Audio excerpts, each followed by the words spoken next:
Howdy, y'all. Handy Redneck here. It's the 3rd of March. It's noon. It's mid-50s out today.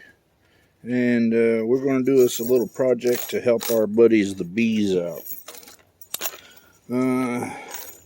As some of you may know, last year I started keeping bees.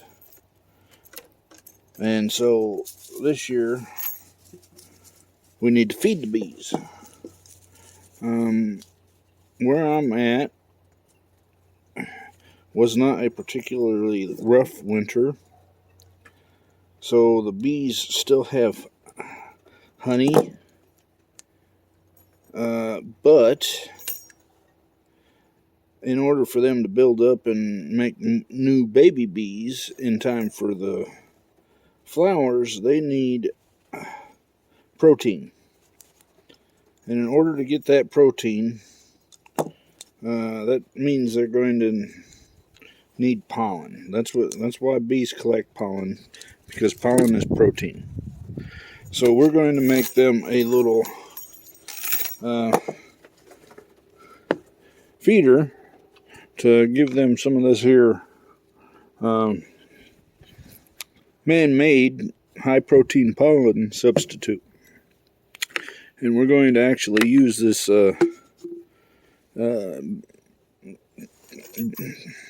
little chicken feeder. You can get these two pieces at the... I got mine at the local farm store for $5 for the two of them. And then the chain we're using came out to be approximately 99 cents a foot. We got around 4 or 5 feet.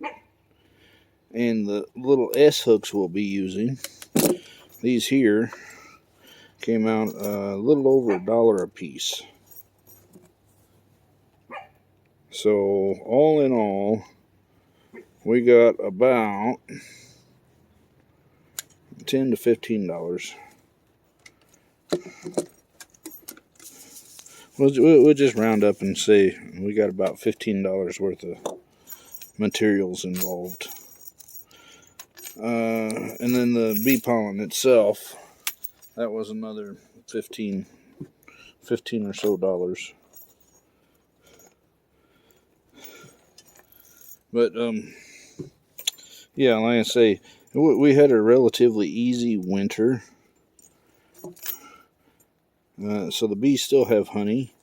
So they're not starving to death. But to make sure that they got a good start on beefing up the hive and making sure that they got enough bees for the upcoming season, we're going to give them a little extra edge. Yeah, like I say, once they start bringing pollen and protein into the hive, they'll actually start the queen will actually start laying eggs again, because she shuts down for the winter to save energy. And then in the spring, she starts back up when they start getting nectar and everything in. But anyway, what we're going to do is we've got our pollen. We're going to take a little stick here and drop down in here. And that's because this smooth plastic on the sides, the bees won't be able to grab onto and climb out. So we don't want to make a death trap for them. Then we're going to pour our pollen.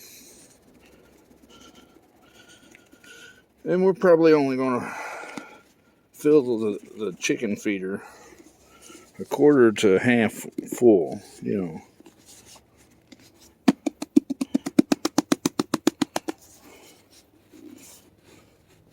We don't need super large amounts. So yeah, that's about, maybe a third full, but that'll be fine. Then what we're going to do is we'll put this on, and now this is where the hooks and the chains come in. I decided 4 chains, 4 pieces of chains, because there's 8 holes here, and we're going to lip under 4 of them, and it'll make a nice hanging. And this chain just slips in like that.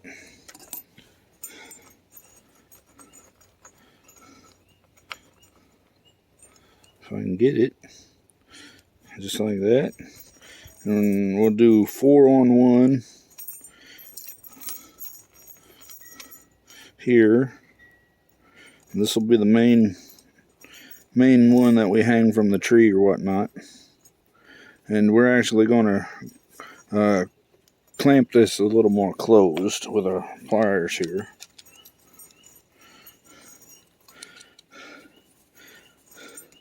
Just so that chain don't fall off.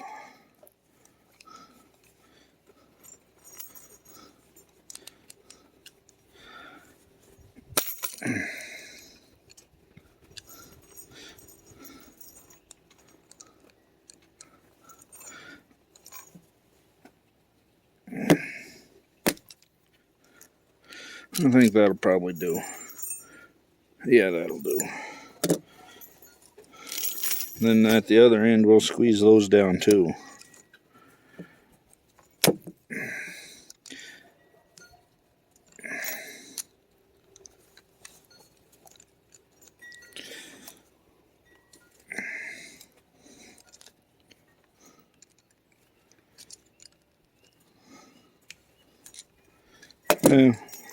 Maybe we won't. We'll see how it goes. We might not need to.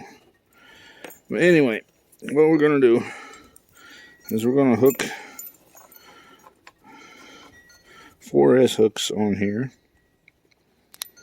And we're going to hope that all of our chains are about the same length. It looks like 1 or 2 may be longer than the others, but we can come back and adjust that.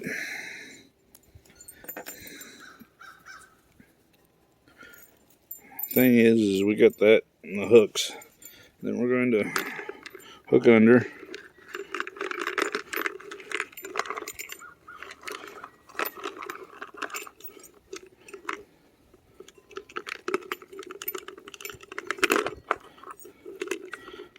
Hook under. Well, you get the idea. If I don't screw up, we get them all hooked under and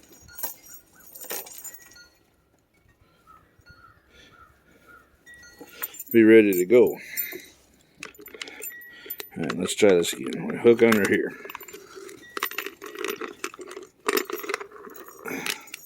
That might help if we... Alright, we're going to take a little break, and I'm going to squeeze these down tight and so the chains will stop falling off, and then we'll continue on. Okay, so I got the chains all sorted out and got her hung up here. As you can see, it's a couple feet off the ground, and the bees will find it eventually. And when they do, they'll hopefully be pretty happy. So anyway, this is how you convert a store-bought chicken feeder or baby chick feeder into a pollen feeder for bees. Anyway, this here's been a handy redneck. I'll talk to you later.